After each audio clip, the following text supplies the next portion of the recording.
वहीं कोलकाता में एक सीनियर आईएएस अधिकारी के बेटे को कोरोना वायरस की पुष्टि होने के बाद सचिवालय में आने वाले लोगों के हाथ सैनिटाइजर से साफ करके ही उन्हें एंट्री दी जा रही है।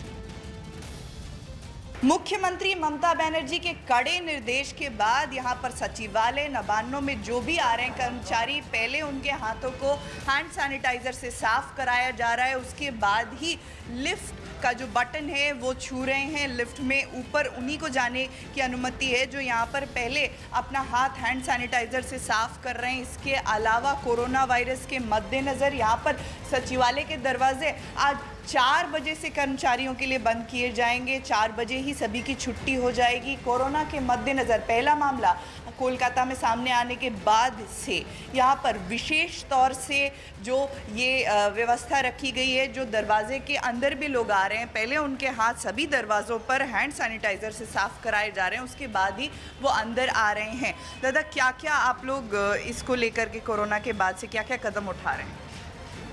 देखिए, सभी जानते हैं कि क्या क्या प्रिकॉशंस लेना चाहिए। इसे मेरे ख्याल से इस बारे में काफ़ी ज़्यादा प्रचार हुए हैं, तो हम लोग सभी काफ़ी कॉन्शियस हैं और सभी वो काम कर रहे हैं जो करना चाहिए। और हम आशा करते हैं कि इसका जो प्रभाव है हमारे देश में उतना ज़्यादा नहीं पड़ेगा। प्रधानमंत्री नरेंद्र मोदी आज रात 8 बजे देश को संबोधित करेंगे। इस दौरान पीएम मोदी देशवासियों से कोरोना वायरस की वजह से बने हालात, उनसे निपटने के लिए उठाए गए कदम और सरकार की तैयारियों पर बात करेंगे। पीएमओ की ओर से एक ट्वीट किया गया और इस ट्वीट में ये जानकारी दी गई। इससे पहले पीएम मोदी ने कोरोना वायरस के खतरे को दूर करने की मदद कर रहे जो लोग हैं उनकी तारीफ भी की थी। तो जिस तरीके से हमने देखा था कि पीएम मोदी ने एक डॉक्टर की भी तारीफ की जिन्होंने लोगों से अपील की कि वो सतर्क रहें, और इस तरीके से भी प्रधानमंत्री नरेंद्र मोदी की कोशिश है कि ये जो सूचना है सतर्कता की वो लोगों तक पहुंचे, और इसीलिए 8 बजे आज प्रधानमंत्री संबोधित भी करेंगे।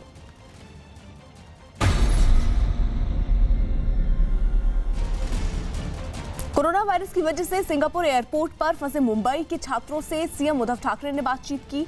सीएम उद्धव ने सिंगापुर में भारतीय कॉन्सुलेट के अधिकारियों से भी बात की ताकि छात्रों को मुंबई लाया जा सके। तो ये कोशिश अब सरकार की तरफ से की जा रही है, क्योंकि सिंगापुर में जो छात्र दरअसल मुंबई के फंसे हुए थे, उनके जो परिवार वाले थे वो कोशिश कर रहे थे और सरकार से गुहार भी लगा रहे थे जल्द से जल्द उनके जो बच्चे हैं वो वहां से वापस लाए जाएं। और इसी के बाबत उद्धव ठाकरे ने उन छात्रों से बातचीत भी की है। सीएम उद्धव ने सिंगापुर में भारतीय कॉन्सुलेट के जो अधिकारी हैं उनसे भी बात की ताकि छात्रों को मुंबई कैसे लाना है उसकी पूरी रणनीति बनाई जा सके। एक तरीके से अब महाराष्ट्र सरकार की तरफ से आश्वासन भी यहां पर परिवारजनों को देते हुए उद्धव ठाकरे नजर आए हैं, और पूरी कोशिश उनकी है कि जो लोग भी सिंगापुर एयरपोर्ट पर फंसे हैं उन्हें मुंबई लाया जा सके। और इसके लिए उन्होंने वहां पर बैठे जो अधिकारी हैं उनसे भी बात की, और साथ ही साथ वहां पर जो छात्र हैं जो वहां पर फंसे हैं उनसे भी बात की, और उन्हें आश्वासन दिया कि जल्द ही ये मुमकिन करेंगे कि वो मुंबई आ सके। चलिए, तो मध्य प्रदेश के सियासी संकट पर सुप्रीम कोर्ट में लगातार दूसरे दिन सुनवाई हो रही है। कल दिन भर सुनवाई हुई लेकिन किसी नतीजे पर नहीं पहुंचा जा सका। आज फिर सुनवाई हो रही है। 2-3 जो खास बातें हैं वो ये हैं कि शिवराज सिंह चौहान की तरफ से मुकुल रोहतगी लगातार ये बात कह रहे हैं कि क्या गवर्नर का जो आदेश है उसका पालन होना चाहिए या उसे कूड़ेदान में फेंक देना चाहिए। एक तरह से संवैधानिक व्यवस्था के तहत अगर गवर्नर मुख्यमंत्री से कहता है कि आपको बहुमत साबित करना होगा, तो क्या उसके इस आदेश निर्देश का पालन एक मुख्यमंत्री को नहीं करना चाहिए। साथ ही साथ सुप्रीम कोर्ट में कई बार ये कहा गया कि विधायकों को ला करके उनके सामने परेड कराई जा सकती है, सुप्रीम कोर्ट ने मना कर दिया। वीडियो कॉन्फ्रेंसिंग के जरिए भी उनकी पेशी की बात कही गई, उस पर भी अभी कोई फैसला नहीं हुआ है। लेकिन बड़ी बात जस्टिस चंद्रचूड़ ने जो कही है वो मायने रखती है कि क्या अगर विधायकों का इस्तीफा स्पीकर के पास लंबित है तो ट्रस्ट वोट नहीं हो सकता। यानी संकेत कुछ इस तरह के मिल रहे हैं कि विधायकों के इस्तीफे लंबित होते हुए भी ट्रस्ट वोट हो सकता है। हालांकि अभी भी फाइनल फैसला सुप्रीम कोर्ट का कुछ नहीं आया है। तो सबसे पहले हम चलते हैं, शिवराज सिंह चौहान ने कमलनाथ पर सियासी हमला बोला है। क्या कुछ कहा शिवराज सिंह चौहान ने, पहले सुन लेते हैं, फिर सुप्रीम कोर्ट में अपने सहयोगी विक्रांत यादव के पास चलेंगे जो सुप्रीम कोर्ट की कार्रवाई का ब्यौरा देंगे। सर, कमलनाथ कह रहे हैं आप मुख्यमंत्री नहीं बनेंगे, हमारी ही सरकार बनेगी। मन को बहलाने को गालिब ख्याल अच्छा है। हम आराम से हैं, विधायक आराम से है, और आने वाले समय को देखते हुए जनता भी आराम से है। सत्य की विजय होगी, न्याय की जीत होगी। धन्यवाद। कह रहा है कि 2 हफ्ते का और टाइम दे दिया जाए ताकि कोर्ट ऐसा करे, क्या हो रहा है?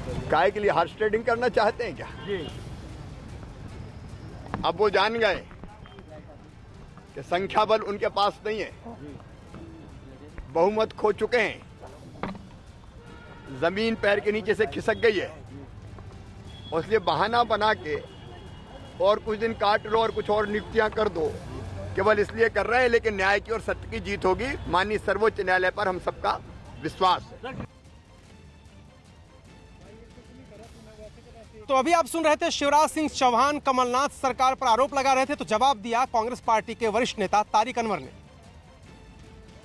देखिए, एक बात तो स्पष्ट है, बंधक वो बनाए गए नहीं बनाए गए वो तो अपनी जगह पर है, लेकिन जिस तरह से उनको ले जाया गया और जिस तरह से उनको कन्फाइन कर दिया गया है होटल में और चारों तरफ से पुलिस का पहरा है, तो ये इस बात का इजहार करता है कि उनको इस बात का डर है कि अगर इनको हम बंधक बनाकर नहीं रखेंगे, इन पर नज़र नहीं रखेंगे, तो वो कभी भी जाकर कमलनाथ जी के साथ मिल सकते हैं या उनको समर्थन दे सकते हैं।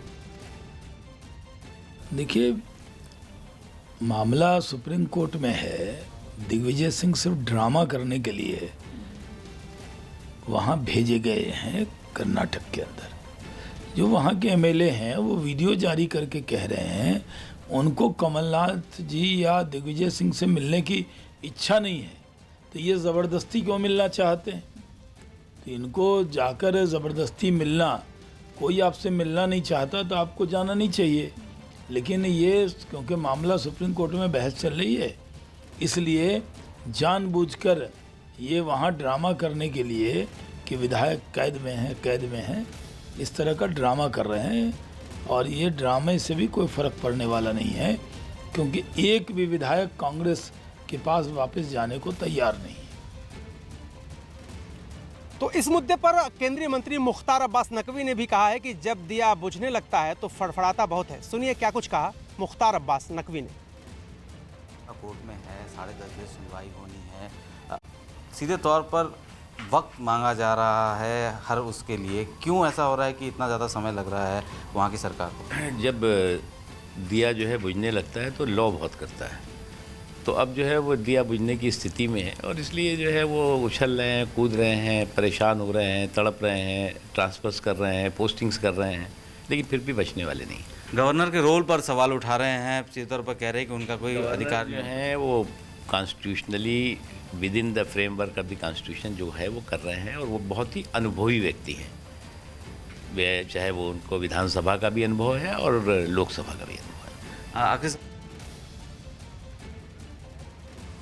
तो ये तो हुई सियासत की बात जो मध्य प्रदेश पर लगातार बीजेपी और कांग्रेस के बीच हो रही है, लेकिन क्या कुछ हो रहा है सुप्रीम कोर्ट में, ये जानकारी हमें देंगे हमारे वरिष्ठ सहयोगी विक्रांत यादव। करीब से नजर बनाए हुए हैं, क्या टिप्पणी जस्टिस कर रहे हैं, क्या दलीलें दी जा रही हैं दोनों तरफ से।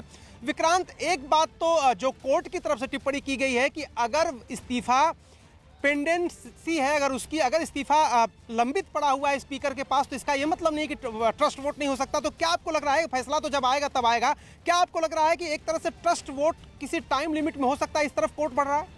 देखिए, इस तरह के जो इशारे हैं वो इसी तरफ का दिखाई दे रहा है कि कोर्ट इस तरीके के दिशा निर्देश दे सकता है, क्योंकि स्पीकर की तरफ से वरिष्ठ वकील अभिषेक मनु सिंघवी पेश हुए थे। सिंघवी साहब का साफ ये कहना था कि स्पीकर का अधिकार क्षेत्र होता है और स्पीकर के सामने अगर कोई विधायक इस्तीफा देता है तो फिर ये स्पीकर के अधिकार क्षेत्र में है कि वो उस पर कब और क्या फैसला ले। कोई भी इसमें हस्तक्षेप नहीं कर सकता और अदालत भी इसमें हस्तक्षेप नहीं कर सकती। स्पीकर के फैसले का उसे सम्मान करना चाहिए। तो कोर्ट की हालांकि ये चिंता जरूर है। कोर्ट ने साफ कहा, जस्टिस चंद्रचूड़ ने, कि जिस तरीके से समय मांगा गया 2 हफ्ते का समय, इसमें कहा गया कि 2 हफ्ते का समय दिया जाए, तो उसमें कोर्ट ने ये चिंता जताई कि इतना समय जो है वो हॉर्स ट्रेडिंग को बढ़ावा दे सकता है, उसकी आशंका से इनकार नहीं किया जा सकता। तो कोर्ट का साफ ये कहना था कि उन्हें हॉर्स ट्रेडिंग को भी रोकना है और किसी के अधिकारों के हस्तक्षेप को भी नहीं करना है। तो क्या रास्ता निकाला जाए? तो कोर्ट ने अपनी तरफ से सुझाव दिया कि एक ऑब्जर्वर नियुक्त किया जाए, जो ऑब्जर्वर जाए और उसके बाद पूरी जो स्पीकर स्पीकर के सामने की प्रक्रिया होगी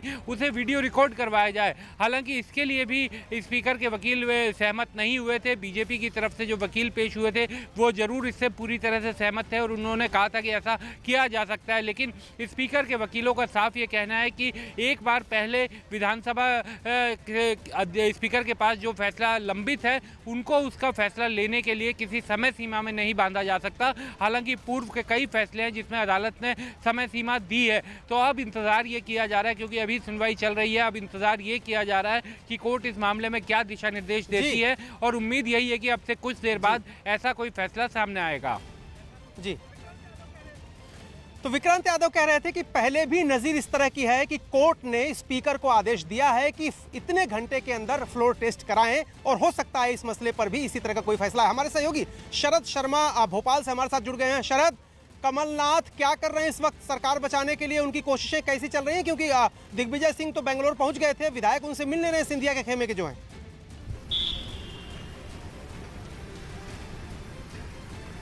हाँ बिल्कुल, देखिए आपने सही कहा और कमलनाथ के भी बेंगलोर जाने की खबरें थी कि हो सकता है कल उन्होंने कहा भी कि अगर ज़रूरी हुआ तो फिर वो भी बेंगलोर जाएंगे और उन विधायकों से मुलाकात करेंगे।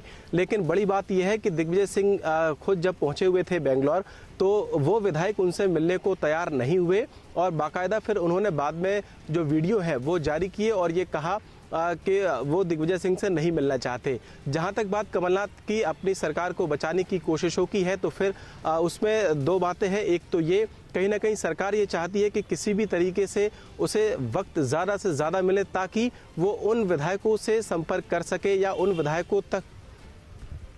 विधायकों तक अपनी जो पहुंच है वो बना सके ताकि उनका मन बदला जा सके।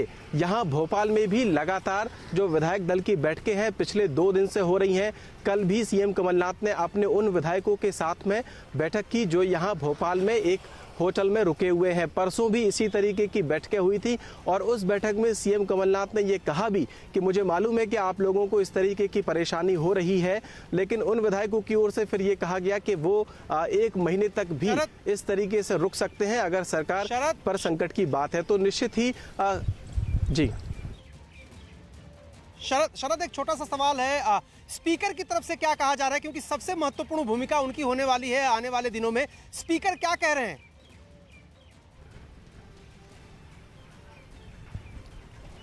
देखिए, स्पीकर ने जब तक विधानसभा का सत्र शुरू नहीं हुआ था उससे पहले तक वो ये बात कहते रहे कि वो स्वतंत्र हैं। जब वो के जो इस्तीफे आए हैं उन पर क्या फैसला लेना है और कब लेना है, और जब विधानसभा का सत्र 16 तारीख को शुरू हुआ तो उसी दिन फिर 26 तारीख तक जो सत्र है उसको स्थगित कर दिया गया था, बजट सत्र। तो उसके बाद से उनकी कोई प्रतिक्रिया सामने नहीं आई, लेकिन इतना जरूर है कि गवर्नर को उनकी ओर से एक चिट्ठी लिखी गई थी जिसमें उन्होंने ये मांग की थी कि जो विधायक है उनको स्वतंत्र कराने या उनको छुड़ाने के लिए कोई कदम उठाए जाए। तो उस चिट्ठी का राज्यपाल की ओर से देर रात जवाब दिया गया, करीब 2 बजे रात में, और फिर गवर्नर ने भी कहीं ना कहीं स्पीकर के पत्र पर तलखी जताई थी और ये पूछा। तो मध्य प्रदेश के मुख्यमंत्री शरद रुकिए जरा, मध्य प्रदेश के मुख्यमंत्री कमलनाथ लाइव है न्यूज़ 18 इंडिया पर, सुनते हैं क्या कह रहे हैं कमलनाथ। इन्होंने इस्तीफा भेज रहे हैं बीजेपी नेताओं के हाथ। इस भी एक कार्रवाई होती है, नियम है, स्पीकर के सामने आके अपना इस्तीफा देते। स्पीकर ने इन्हें बुलाया, ये आने को तैयार नहीं, क्यों नहीं?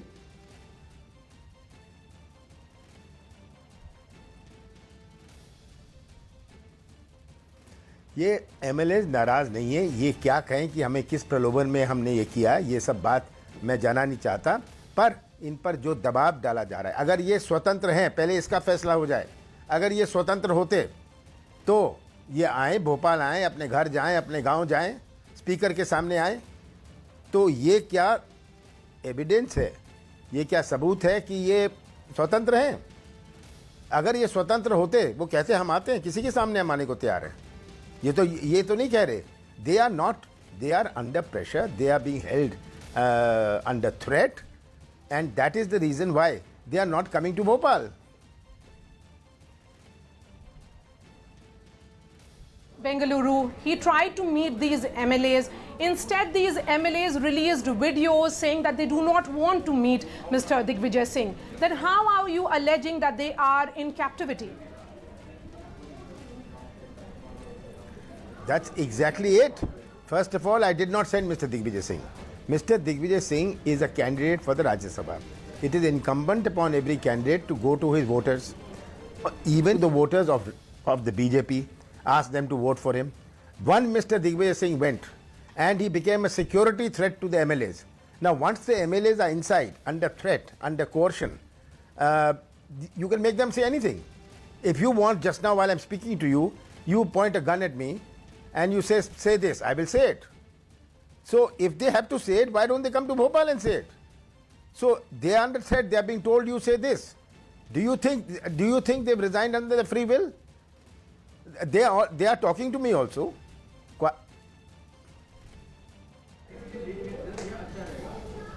ये मेरे से चर्चा कईयों की हो रही, सब मुझे कह रहे हैं जी हम कांग्रेस ना छोड़िए ना कांग्रेस छोड़ेंगे. They have not resigned from the Congress party. And अगर हमारी बहुमत नहीं है, मैंने पिछले 15 महीनों में सिद्ध किया है कि हमारी बहुमत है. In the last 15 months we are a running government. We are a running government because we are in majority. If we weren't in majority, the BJP would not have let us run one day. I have established this on the floor of the House. Now somebody stands up on the streets and says you don't have majority. Then if I don't have majority, bring a no confidence motion. The Vidhan Sabha was in session, is in session. Bring a no confidence motion and let's have a vote. Why should I go for any floor test? Yes, I want to know about that. I want to know specifically about this. Bhajpa का कहना है कि आपके पास numbers नहीं है तो आप flow test करिए. तो आप नो कॉन्फिडेंस की बात क्यों कर रहे हैं? मैं क्यों करूं? मेरे पास तो मेजॉरिटी है. जो कह रहा है मेरे पास नहीं है वो अविश्वास प्रस्ताव लाएं. फ्लोर टेस्ट का मतलब क्या? फ्लोर टेस्ट का मतलब होता है अगर नई सरकार बनती है चुनाव के बाद तो राज्यपाल कहते हैं आप फ्लोर टेस्ट करिए क्योंकि किसी ने सिद्ध नहीं किया. मैंने तो पिछले 15 महीनों में ये सिद्ध कर दिया है. इसीलिए तो 15 महीने 15.5 महीनों से हमारी सरकार चल रही है. और अब ये कोई सड़क पर खड़ा हो गया कहने लग गया कि आपकी सरकार की बहुमत नहीं है. बिल्कुल आप स्वतंत्र हैं, विधानसभा चल रही है, आप नो कॉन्फिडेंस मोशन लाइए. ये नो कॉन्फिडेंस मोशन से घबरा क्यों रहे हैं? सवाल तो ये है ना सर, ये टेक्निकलिटी है. अगर आपके पास बहुमत है और आपके पास नंबर्स ये टेक्निकलिटी तो नहीं है, ये सच्चाई है. अगर आपके पास नंबर्स है जो आप क्लेम कर रहे हैं मैं तो कह रहा हूं नंबर्स है. टेस्ट कर लीजिए. जो कह रहा है नहीं, अगर मेरे पास नंबर्स हैं, जो कह रहा है कि मेरे पास नंबर्स नहीं है वो अविश्वास प्रस्ताव क्यों नहीं लाते? Why don't no confidence motion? I do not understand that. Instead of that they say you do it. Why should I do it? I have already established it in the last 15 months several times. इतनी दफे तो मैंने सिद्ध कर दिया, इसीलिए तो सरकार चल रही थी. Accept that this is perhaps the biggest crisis that you have faced in all of these 15 months. It is not a crisis. This is a game being played by the BJP to hijack the government. Basically it is that. And they think that by doing this they'll be able to topple this government. Let me assure you there is no chance of the government toppling. I am in touch. मेरे से संपर्क में हैं जो अंदर इन्होंने बंद भी करके रखे हैं. उनमें से भी बहुत सारे मेरे से संपर्क में हैं. वो कह रहे हैं कि हमें आप भोपाल आने दीजिए. भोपाल हम आते हैं, हम सब बात स्पष्ट कर देंगे. बड़े दुखी घूम रहे हैं पर दबाव है. ये दबाव तो कर्नाटक क्यों ले गए? ज्योतिरादित्य सिंधिया का भी तो होगा ना, क्योंकि ज्योतिरादित्य सिंधिया तो आपके साथ थे 18 साल, उसके बाद वो छोड़ करके चले गए. ये भी उन्होंने चिट्ठी में लिख दिया है जो उन्होंने सोनिया गांधी को भेजा है साफ तौर पर कि 1 साल में तो उनका पहली चीज माहौल जैसे सिंधिया जी ने अनकंफर्टेबल फील कर रहे थे. जैसे सिंधिया जी ने कांग्रेस छोड़ी और बीजेपी की सदस्यता ली, उसके बाद फौरन अगर ये सिंधिया जी के साथ होते ये सदस्यता छोड़ते और बीजेपी की सदस्यता लेते. ये तो उन्होंने किया नहीं कि उन्होंने साफ मना कर दिया हम कांग्रेस नहीं छोड़ेंगे. तो ये आज कांग्रेस के सदस्य हैं या नहीं है, ये बात प्रश्न है. इन्होंने अभी तक कांग्रेस को इस्तीफा दिया नहीं, सिंधिया ने दे दिया, भेजा है. तो अगर ये सिंधिया के साथ होते, रेजिग्नेशन अलग चीज है. रेजिग्नेशन उन्होंने विधानसभा से भेजा है, वो दबाव में भेजा है. अगर दबाव में नहीं होता तो स्पीकर जो कार्रवाई है इसमें कार्रवाई होती है, स्पीकर इनको बुलाते हैं, इनसे पूछते हैं कि आपका स्वतंत्र है, 2-3 प्रश्न जो भी स्पीकर की कार्रवाई है वो करते हैं. ये क्यों नहीं आते स्पीकर के सामने? ये मेरा बड़ा साधारण प्रश्न है। और अगर ये कहते हैं कोई आए, आज किसी प्रदेश में, आज महाराष्ट्र में कोई खड़ा हो जाए कि इस गवर्नमेंट की मेजॉरिटी नहीं है, अब ले आइए अविश्वास प्रस्ताव। आज हरियाणा में कोई खड़ा हो जाए और सड़क पर कहने लग जाए कि आपकी मेजॉरिटी नहीं है, तो क्या मेजॉरिटी नहीं है, आप अविश्वास प्रस्ताव ले आइए, bring a no confidence motion and let's test the numbers. Your government has faced this charge, particularly by the BJP and also by the Scindia camp, that आपने जो प्रॉमिस किया था जनता को, जब आप चुनाव में गए थे, आपने बहुत सारे प्रॉमिसेस किए थे, आपने वो फुलफिल नहीं किया है।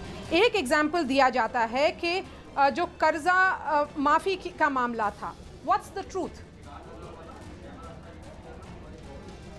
सच्चाई जानते हैं, हमने 22 लाख से ज़्यादा किसानों का कर्जा माफ़ किया है, ये किसान जानते हैं।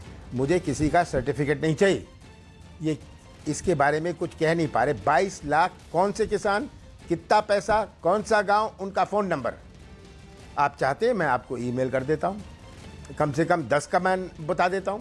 आप चुन लीजिए किसी गांव में 10, मध्य प्रदेश के किसी गांव का आप चुन लीजिए, मैं आपको 10 किसानों का नाम भेज देता हूं।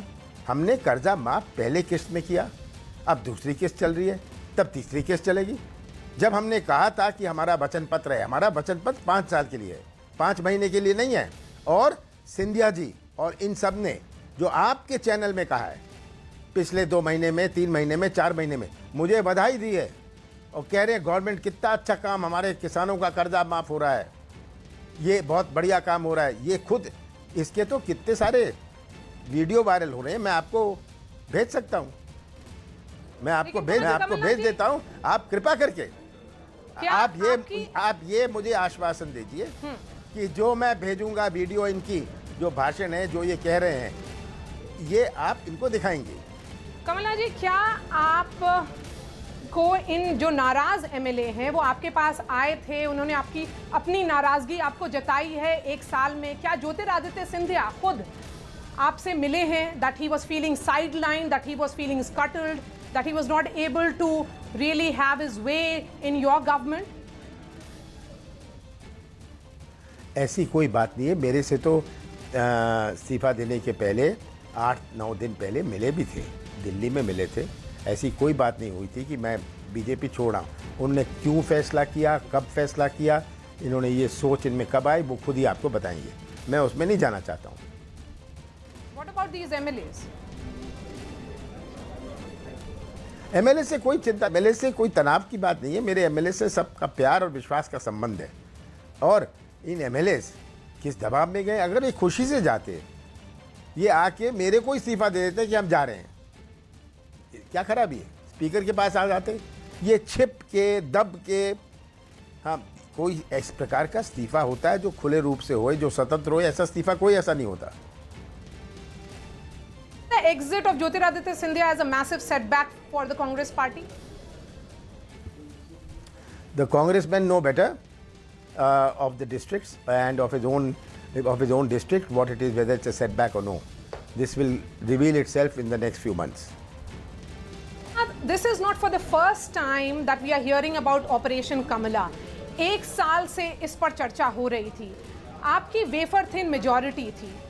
क्या आपने सेंस नहीं किया कि इस तरह का सेटबैक हो सकता है, इस तरह का क्राइसिस इमर्ज हो सकता है?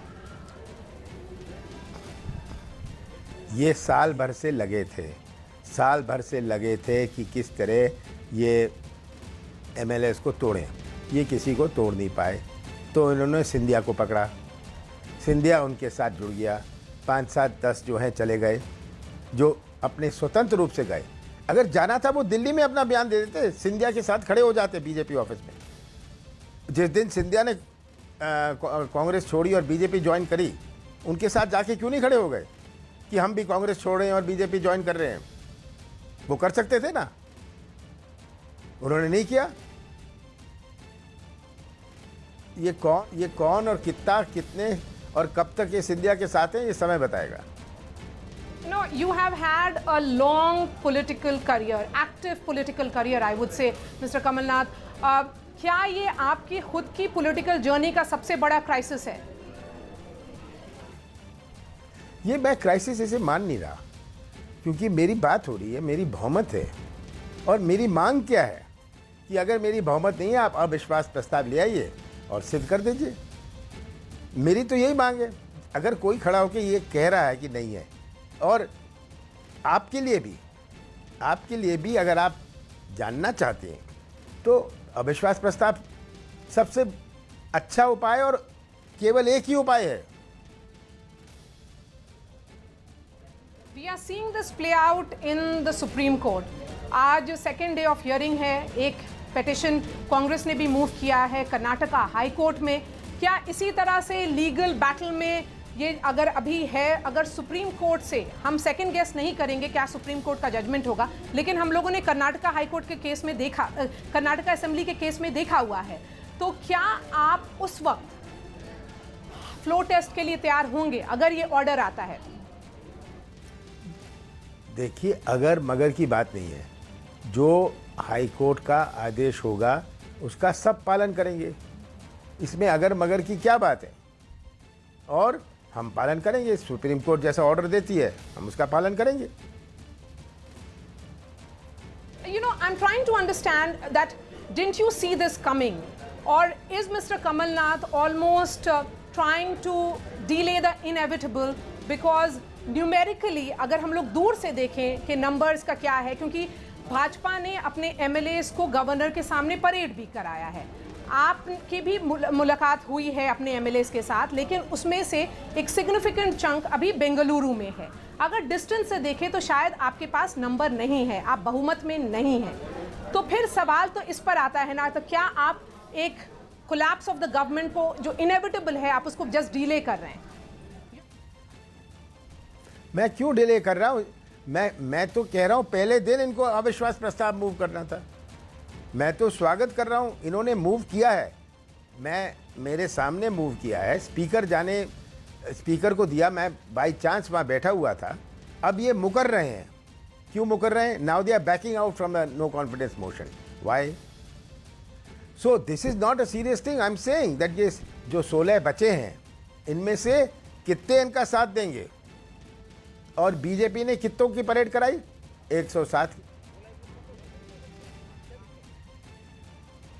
तो अभी आप सुन रहे थे मध्य प्रदेश के मुख्यमंत्री कमलनाथ दावे कर रहे हैं कि उनकी सरकार के पास बहुमत है, और अगर बीजेपी को लगता है कि वो अल्पमत में है तो बीजेपी नो कॉन्फिडेंस मोशन लाने का क्यों नहीं उसकी कोशिश करती है, क्यों नहीं हिम्मत दिखाती है बीजेपी की नो कॉन्फिडेंस मोशन लाए सदन में। साथ ही साथ कमलनाथ ने यह भी कहा कि जो विधायक सिंधिया के साथ गए हैं बेंगलोर, वो डरा धमका करके उनको लाया गया है। अगर उनको छोड़ दिया जाए, भोपाल आ जाए वो, और उसके बाद जो वो फैसला करते हैं वो उनको स्वीकार होगा। साथ ही साथ कमलनाथ ये भी दावा कर रहे हैं, और बड़ा दावा ये है कि जो सिंधिया खेमे के विधायक हैं उनके साथ उनका कॉन्टैक्ट है, यानी बातचीत चल रही है। और कमलनाथ ये कह रहे हैं कि वो चाहते हैं कांग्रेस में आना वापस। कमलनाथ ये भी दावा कर रहे हैं ताकत इसको लेकर लगातार चर्चा चल रही, मोटे तौर पे आप ये समझ लीजिए।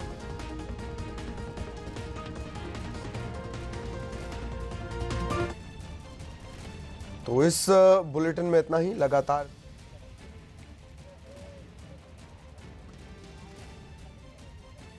तो कमलनाथ का आप बयान सुन रहे थे। कमलनाथ ने न्यूज़ 18 इंडिया से बातचीत की है और दावा किया है कि उनकी सरकार बहुमत में है, अल्पमत में नहीं है, जैसा कि बीजेपी दावा कर रही है। और साथ ही साथ चुनौती दे रहे हैं कमलनाथ की बीजेपी के अंदर अगर हिम्मत है, उनके पास संख्या बल है, तो वो अविश्वास प्रस्ताव सदन में लाएं। साथ ही साथ कमलनाथ ये भी कह रहे हैं कि ज्योतिरादित्य सिंधिया की ताकत कितनी है राजनीतिक, वो अगले 3 महीने में पता चल जाएगी। जब उनसे बार बार पूछा गया कि क्या सिंधिया का पार्टी छोड़ना पार्टी के लिए एक बड़ा धक्का है, कहते हैं कमलनाथ कि ये तो आने वाले 3 महीने में पता चल जाएगा। साथ ही साथ ये भी वो दावा कर रहे हैं कि जो बेंगलोर में सिंधिया समर्थक विधायक एक रिजॉर्ट में रुके हुए हैं वो उनके संपर्क में हैं, और वो चाहते हैं कि भोपाल आए पहले वो, उसके बाद फैसला लें कि वो किसके साथ हैं। कमलनाथ ये दावा करते हैं कि उनके साथ संपर्क हो गया है और वो सरकार के साथ हैं। साथ ही साथ बीजेपी को कई चुनौती दे रहे हैं कि उनको छोड़ के देखें। इधर सुप्रीम कोर्ट में सुनवाई लगातार दूसरे दिन चल रही है, दलीलें दोनों तरफ से दी जा रही हैं, और सुप्रीम कोर्ट की जो एक टिप्पणी है जिसमें उसने ये कहा है कि स्पीकर के पास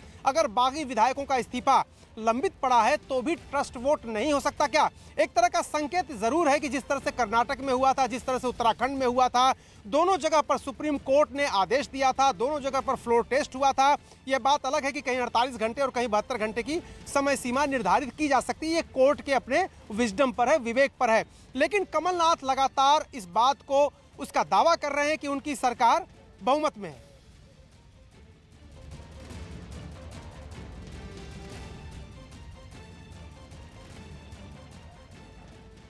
तो ये तो मध्य प्रदेश की सियासत पर हम बात कर रहे थे अब तक, और वापस लौटते हैं। अब कोरोना का डर जो है लगातार बढ़ता जा रहा है। हालांकि राहत की सबसे बड़ी बात यह है कि जो रैंडम एक तरह से जांच होती है उसमें लगभग 800 से ज़्यादा नमूने लिए गए थे, और जिसमें कम्युनिटी स्प्रेडिंग नहीं हो रही है, कम्युनिटी ट्रांसमिशन कोरोना का नहीं हो रहा है देश में, और ये बहुत बड़ी राहत की बात है। हालांकि मरीजों की जो संक्रमित मरीजों की संख्या वो लगातार बढ़ रही है, लेकिन कम्युनिटी ट्रांसमिशन नहीं हो रहा है, और ये सबसे बड़ी राहत की बात है।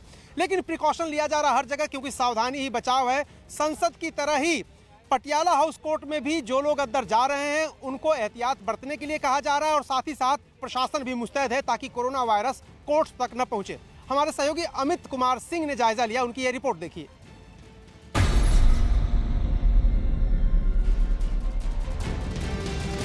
इस वक्त हम मौजूद हैं पटियाला हाउस कोर्ट पर, और यहाँ पर कोरोना वायरस को लेकर सतर्कता बढ़ती जा रही है। आप देख सकते हैं किस तरीके से यहाँ पर अनाउंसमेंट किया जा रहा है, लोगों को जागरूक किया जा रहा है, और जो पुलिस के जवान जो अनाउंसमेंट कर रहे हैं उनके हाथों में ग्लव्स है, उनके और वो मास्क भी पहने हुए हैं। यहाँ तमाम लोग जो देख रहे हैं, बार पटियाला हाउस कोर्ट बार के जो जितने वकील हैं वो भी लोगों को जागरूक कर रहे हैं। तो दूसरी तस्वीर यहाँ पर देखिए, लगातार चेक भी किया जा रहा है बॉडी टेम्परेचर। यहाँ पर देखिए कि कई पुलिस के जवान हैं, और जो लोग मास्क पहन के नहीं आ रहे हैं उन्हें एंट्री नहीं करने दिया जा रहा है। केवल जरूरी मामलों की सुनवाई इस वक्त पटियाला हाउस कोर्ट में हो रही है, आप देख सकते हैं तस्वीरों में।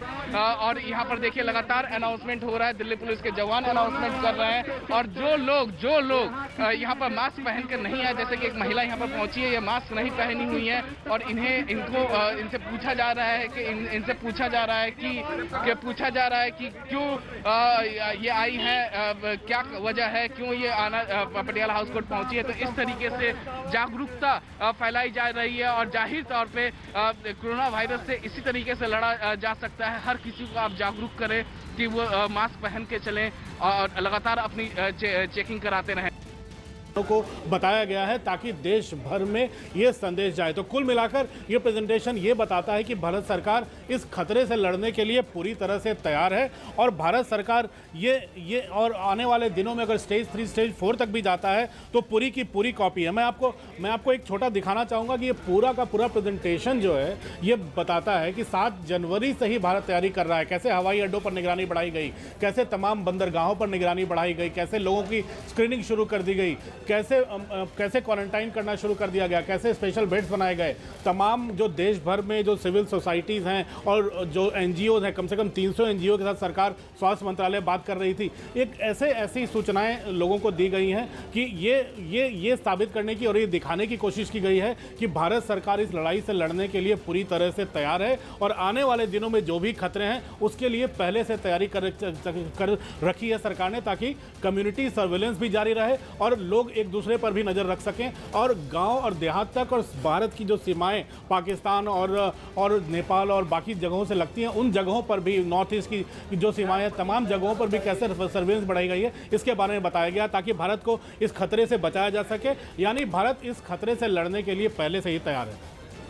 अमिताभ, हम पहले से इसके लिए तैयार हैं, और इसीलिए ये वजह भी सामने आई कि जो खतरा है वो बहुत तेजी से देखिए यहाँ बढ़ा नहीं है, और इसीलिए अभी हम स्टेज 2 पर हैं। पूरी निगरानी रखी जा रही है, जो केसेस आ रहे हैं उनको पूरी तरीके से उनकी जांच हो रही है, उनके संपर्क में जो लोग हैं उनको आइडेंटिफाई किया जा रहा है, उनको भी कहा जा रहा है कि 14 दिन तक वो कोशिश करें कि अपने घर में ही रहें, क्योंकि संक्रमण का जो पता है वो 14 दिन के अंदर ही लगता है, और उसमें अगर कहीं ऐसा वायरस उनमें भी होता है तो बेहद अहम होने वाला है। इन सब के मद्देनजर सरकार ने जो है वो रणनीति बनानी भी शुरू कर दी है।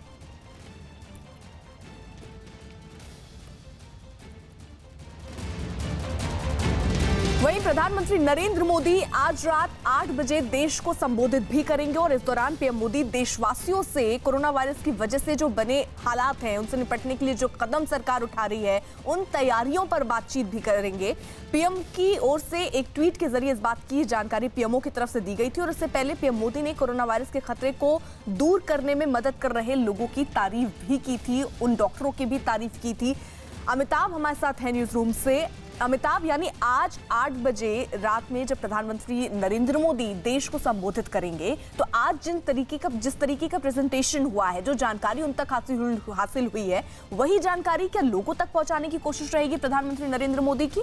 देखिए, अब तक प्रधानमंत्री ने जितने भी इस तरह के एक्सपेरिमेंट किए और सीधे जनता से मुखातिब हुए हैं वो और सीधे जन भागीदारी की बात की है, वहाँ कुछ न कुछ जन भागीदारी का काम शुरू हो चुका है। चाहे प्लास्टिक के इस्तेमाल पर बैन हो, चाहे स्वच्छ भारत अभियान हो, हर और महात्मा गांधी का जो 150वां सालगिरह हो, तमाम गांधी से जुड़ी खादी को उन्होंने जन आंदोलन बनाने की कोशिश की। तो ये 4-5 चीज़ें ऐसी हैं जिसको उन्होंने आम जनता से जोड़ने की कोशिश की थी, लेकिन उनसे परे हट के एक खतरा है जो चीन की सीमा से भारत में घुसने की कोशिश कर रहा था, उसको कैसे जन भागीदारी के माध्यम से अब दूर करना है। क्योंकि अब कम्युनिटी सर्विलेंस की बात हो रही है। अब बात हो रही है कि ऐसे समुदाय एक दूसरे पर नियंत्रण रखे, नजर रखे और मॉनिटरिंग करे। तो ऐसे में अब जन भागीदारी की जब बात आ रही है, सरकार ने अपना काम कर लिया है। सरकार ने तमाम सर्विलेंस सेंटर बना दिए हैं, नोडल ऑफिसर्स नियुक्त कर दिए हैं और स्वास्थ्य मंत्रालय एक ज्वाइंट सेक्रेटरी को एक राज्य का जिम्मा दे दिया है ताकि हर ज्वाइंट सेक्रेटरी अपने राज्य की निगरानी रखे। ऐसे में अब मामला पूरा का पूरा समाज पर आता है, समुदाय पर आता है,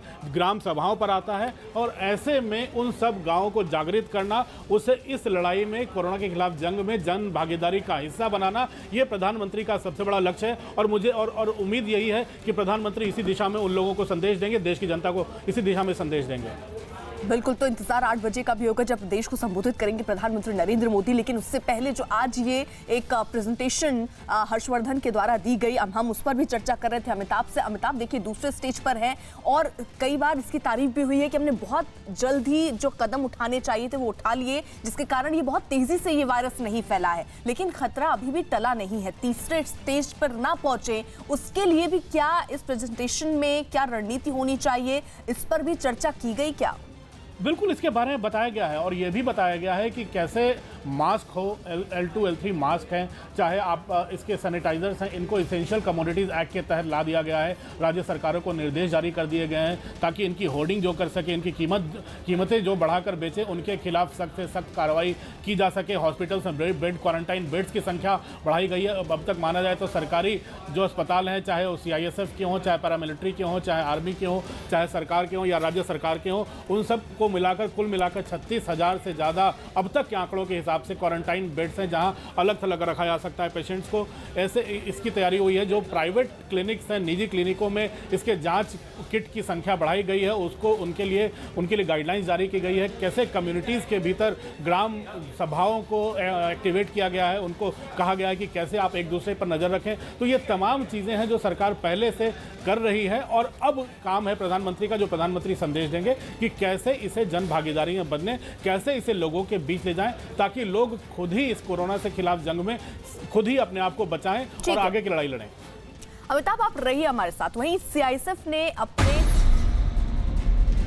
नया गाइडलाइन जारी किया है। तो CISF ने अपने सभी जवानों के लिए नया गाइडलाइन जारी कर 15 अप्रैल तक लोगों से कम संपर्क में आने का आदेश दिया। दरअसल देश के सारे एयरपोर्ट पर ही कोरोना वायरस से संक्रमित होने का सबसे ज्यादा खतरा बना हुआ है और ऐसे में CISF के जवानों को यात्रियों से दूरी बनाकर रहने के लिए कहा गया। नई गाइडलाइन के मुताबिक जिस भी यात्री को खांसी, सर्दी या जुकाम हो रही है उसकी जांच की जा रही है और उसे फौरन क्वारंटीन किया जा रहा है।